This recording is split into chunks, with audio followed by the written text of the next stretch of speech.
ನಮಸ್ಕಾರ ಎಲ್ಲರಿಗೂ. Welcome back to my channel Sahana Soni creation. ನಾನು ತುಂಬಾ ಸಮಯದ ನಂತರ ಇವತ್ತೊಂದು ವಿಡಿಯೋ ನಿಮ್ಗೆ ಹಾಕ್ತಾ ಇದ್ದೇನೆ. Sorry for that.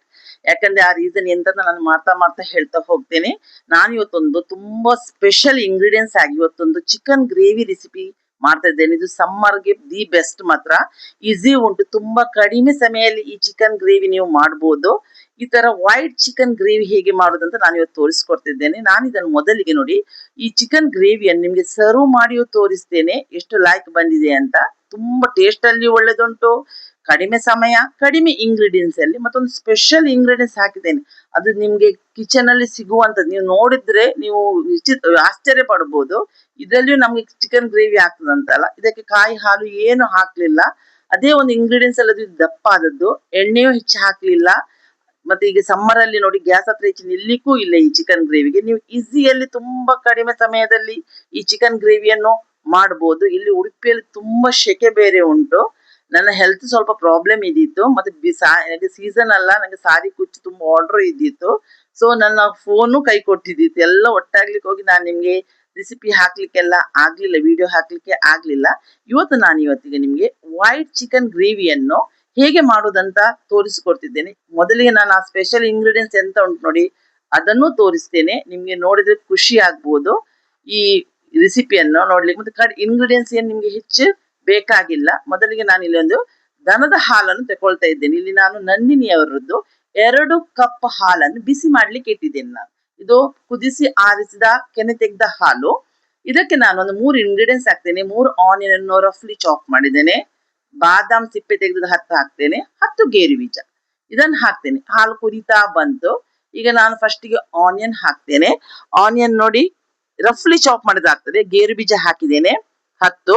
ಮತ್ತೆ 10 ಬಾದಾಮ್ ಸಿಪ್ಪೆ ತೆಗೆದು ನಾನು ನೆನೆಸಿಟ್ಟಿದ್ದೆ. ಅದು ಸಿಪ್ಪೆ ತೆಗೆದು ಅದನ್ನು ಕ್ಲೀನ್ ಮಾಡಿ ಬಾದಾಮ್ ಗೇರು ಬೀಜವನ್ನು ಹಾಕ್ತೇನೆ. ಇದನ್ನೊಂದು 10 ನಿಮಿಷ ನೀವು ಈ ಗೇರು ಬೀಜ ಬಾದಾಮ್ ಆನಿಯನ್ ಅನ್ನು ಬೇಯಿಸ್ಬೇಕು. ಯಾಕಂದ್ರೆ ಇದ್ರಲ್ಲಿ ನಾವಿಲ್ಲಿ ಆಯಿಲ್ ಏನು ಫ್ರೈ ಮಾಡ್ಲಿಕ್ಕಿಲ್ಲ, ಒಗ್ಗರಣೆ ಕೊಡ್ಲಿಕ್ಕೂ ಇಲ್ಲ, ಏನಿಲ್ಲ ಇದಕ್ಕೆ. ಅದಕ್ಕಾಗಿದ್ದೇ ಇರುವುದು. ಅದು ಹೆಲ್ತಿಗೆ ಒಳ್ಳೇದು ಆಗೇ ಆಗ್ತದೆ ನೋಡಿ. ಈಗ ಆನಿಯನ್ ಎಲ್ಲ ಕುದಿ ಬರ್ಲಿಕ್ಕೆ ಶುರು ಆಯ್ತು. ಒಂದು 10 ನಿಮಿಷ ಆನಿಯನ್ ಬೇಯಲಿಕ್ಕೆ ನಮ್ಗೆ ಬೇಕಾಗ್ತದೆ. ಆ ಗೇರು ಬೀಜವೂ ಸಾಫ್ಟ್ ಆಗ್ತದೆ, ಬಾದಾಮು ಸಾಫ್ಟ್ ಆಗ್ತದೆ. ಸ್ವಲ್ಪ ಮುಚ್ತಾ ಇರಿ. ಒಂದು ಮೀಡಿಯಂ ಗ್ಯಾಸ್ ಅಲ್ಲಿ ನೀವು ಒಂದು 10 ಮಿನಿಟ್ಸ್ ಬೇಯಿಸಿ. ಇದಕ್ಕೆ ಖಾರ ಬೇಕಲ್ಲ. ನಾನೆಂತ ಮಾಡಿದ್ದೇನೆ ಅಂದ್ರೆ, ಈ ಕುದಿಯುತ್ತಿರುವ ಹಾಲಿಗೆನೆ ನಾನು ಖಾರಕ್ಕಾಗಿ ಒಂದು 6 ಗ್ರೀನ್ ಚಿಲ್ಲಿ ತಗೊಂಡಿದ್ದೇನೆ. ಖಾರ ಕಡಿಮೆ ಇದ್ರೆ 8 ತಗೊಳ್ಬಹುದು. ಆಗ ಈ ಗ್ರೀನ್ ಚಿಲ್ಲಿ ಹಸಿ ವಾಸನೆಯೂ ಹೋಗ್ತದೆ, ಈ ಗ್ರೀನ್ ಚಿಲ್ಲಿಯೂ ಬೇಯ್ತದೆ. ಇದ್ರೊಟ್ಟಿಗೆನೆ ಅದನ್ನು ನೀವು ತಂದ ಹಾಲು ಕುದಿ ಬರ್ಲಿಕ್ಕೆ ಸ್ಟಾರ್ಟ್ ಆದಂತ ಗ್ರೀನ್ ಚಿಲ್ಲಿಯೂ ಹಾಕ್ಬಹುದು. ನಾನು ಆನಿಯನ್ ಬೆಂದಿದ ನೋಡ್ತೇನೆ ನೋಡಿ. ಆನಿಯನ್ ಬೆಂದಾಯ್ತು, ಕೈಯಲ್ಲಿ ಮುಟ್ಟುವಾಗದ್ದು ಸಾಫ್ಟ್ ತೋರ್ತಾ ಉಂಟು. ಈಗ ನಾನು ಗ್ಯಾಸ್ ಅನ್ನು ಆಫ್ ಮಾಡಿ ಇದನ್ನು ಸೈಡ್ ಅಲ್ಲಿ ಇಟ್ಟು ಕಂಪ್ಲೀಟ್ ಕೂಲ್ ಮಾಡ್ತೇನೆ. ಮಿಕ್ಸಿ ಜಾರಲ್ಲಿ ಇದನ್ನು ಪೇಸ್ಟ್ ಮಾಡ್ಲಿಕ್ಕೆ ಉಂಟು ನಮ್ಗೆ. ಕಂಪ್ಲೀಟ್ ಕೂಲ್ ಆಗ್ಬೇಕು ನೋಡಿ. ಈಗ ಕೂಲ್ ಆದ ನಂತರ, ತಣಿದ ನಂತರ ನಾನು ಈಗ ಮಿಕ್ಸಿ ಜಾರಿಗೆ ಹಾಕಿ ಪೇಸ್ಟ್ ಮಾಡಿ ತರ್ತೇನೆ. ನುಣ್ಣಗೆ ಮಾತ್ರ ಪೇಸ್ಟ್ ಮಾಡ್ಬೇಕು. ಇದೇ ಮೇನ್ ಇಂಗ್ರೀಡಿಯೆಂಟ್ಸ್. ಇದು ನೋಡಿ ಬಂತು, ಪೇಸ್ಟ್ ಆಗಿ ಬಂತು. ಇಲ್ಲಿ ನಾನು 2 ಟೇಬಲ್ ಸ್ಪೂನ್ ಕುಕ್ಕಿಂಗ್ ಆಯಿಲ್ ಹಾಕಿದ್ದೇನೆ ಬಾಣಲೆಗೆ.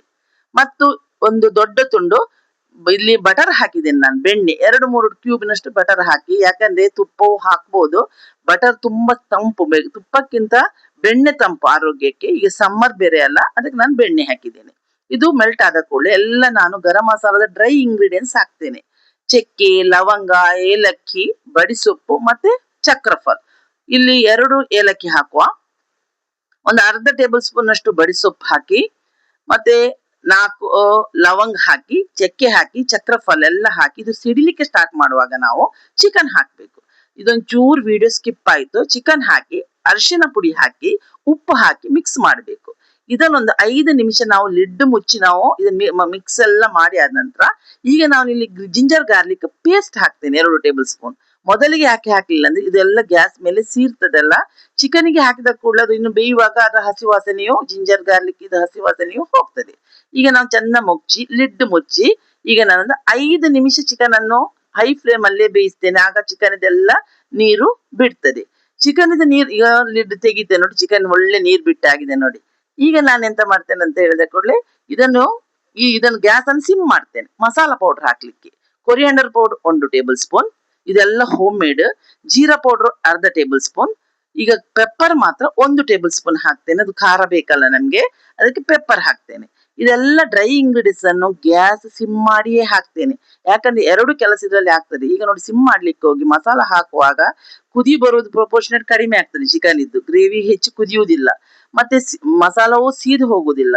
ಇದೆಲ್ಲ ಮಿಕ್ಸ್ ಆದ ನಂತರ ನಮ್ಗೆ ಇನ್ನೊಂದು ಇಂಗ್ರೀಡಿಯೆಂಟ್ಸ್ ಹಾಕ್ಲಿಕ್ಕೆ ಉಂಟು. ಅದಕ್ಕೆ ಯಾವಾಗ್ಲೂ ಗ್ಯಾಸ್ ಅನ್ನು ನಾನು ಸಿಮ್ ಮಾಡಿಯೇ ಹಾಕಿ ಅಂತ ನಿಮ್ಗೆ ನನ್ನ ಎಲ್ಲ ರೆಸಿಪಿಯಲ್ಲಿ ಹೇಳ್ತಾ ಇರ್ತೇನೆ. ಇಲ್ಲಿ ನಾನೊಂದು ಅರ್ಧ ಕಪ್ ಹಂಕರ್ಡ್ ಕರ್ಡ್ ಅನ್ನು ಬೀಟ್ ಮಾಡಿ ತಂದಿದ್ದೇನೆ, ಚಂದ ಮಾಡಿ. ಅದನ್ನು ಇದಕ್ಕೆ ಹಾಕ್ತೇನೆ. ನಾನಿಲ್ಲಿ ಮಿಲ್ಕಿ ಮಿಸ್ಟ್ ಕರ್ಡ್ ತಗೊಂಡಿದ್ದೇನೆ.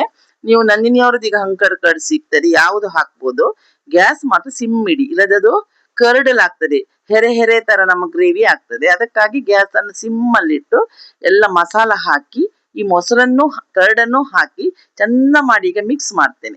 ಈಗ ಮಿಕ್ಸ್ ಮಾಡಿಬಿಟ್ಟು ಈಗ ಚಿಕನ್ ಸ್ವಲ್ಪ ಹೊತ್ತು ಬೇಯಬೇಕಲ್ಲ. ಈಗ ನಾನು ಸ್ವಲ್ಪ 5 ನಿಮಿಷ ಬಿಟ್ಟ ನಂತರ ನಾನು ಈ ಗ್ರೇವಿ ಇದುಂಟಲ್ಲ, ಪೇಸ್ಟ್ ಮಾಡಿದ್ದುಂಟಲ್ಲ, ಅದನ್ನು ಹಾಕ್ತೇನೆ. ಈ ಪೇಸ್ಟ್ ಹಾಕಿದ ನಂತರ, ಕಂಪ್ಲೀಟ್ ಪೇಸ್ಟ್ ಹಾಕಿದ ನಂತರ ನಾನು ಚಂದ ಮಾಡಿ ಮುಚ್ಚಿಬಿಟ್ಟು ಗ್ಯಾಸ್ ಅನ್ನು ಹೈ ಫ್ಲೇಮ್ ಮಾಡ್ತೇನೆ.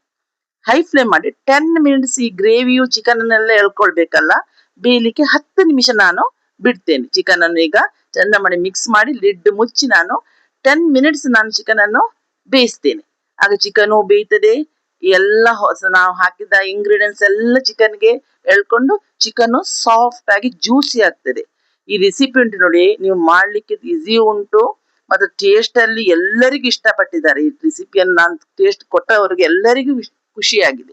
ನೋಡಿ, ನಾನು ಲಿಡ್ ಮುಚ್ಚಿ ಬೇಯಿಸ್ತಾ ಇದ್ದೇನೆ. ಈಗ ನಾನು 10 ನಿಮಿಷ ಬೇಯಿಸಿದ್ರೆ ಸಾಕು. ಬೆಂದ ನಂತರ ನೋಡಿ ಚಿಕನ್ ನೋಡುವ ಹೇಗೆ ಆಗಿದೆ ಅಂತ. ನೋಡಿ ಎಷ್ಟು ಲೈಕ್ ಆಗಿದೆ ನೋಡಿ ಚಿಕನ್ ಬೆಂದು.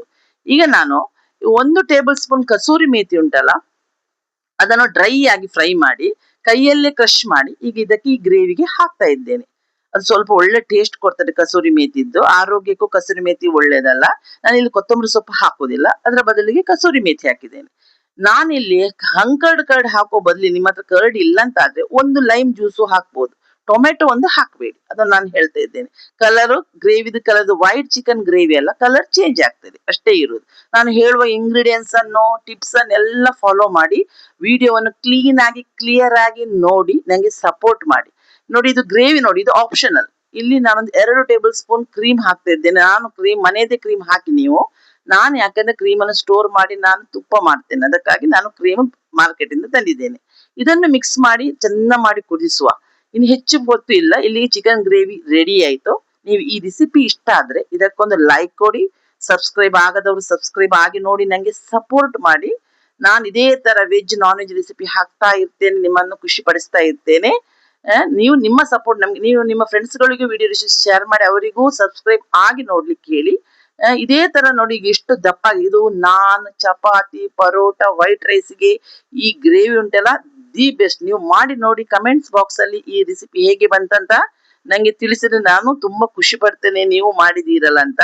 ಮತ್ತೆ ಸಮ್ಮರ್ ಸೀಸನ್ಗೆ ಇದು ದಿ ಬೆಸ್ಟ್. ಕಡಿಮೆ ಇಂಗ್ರೀಡಿಯೆಂಟ್ಸ್ ಅಲ್ಲಿ ಕಡಿಮೆ ಸಮಯದಲ್ಲಿ ಈ ಚಿಕ್ಕಾದ gravy, chicken white chicken gravy ready ಆಗ್ತದೆ. ನಾನು ಇನ್ನೊಂದ್ಸ ಬರುವಾಗ ನಿಮ್ಗೆ ಇನ್ನೊಂದು ಇದೇ ತರದ ಒಳ್ಳೊಳ್ಳೆ ವಿಡಿಯೋವನ್ನು ಹಾಕ್ತೇನೆ.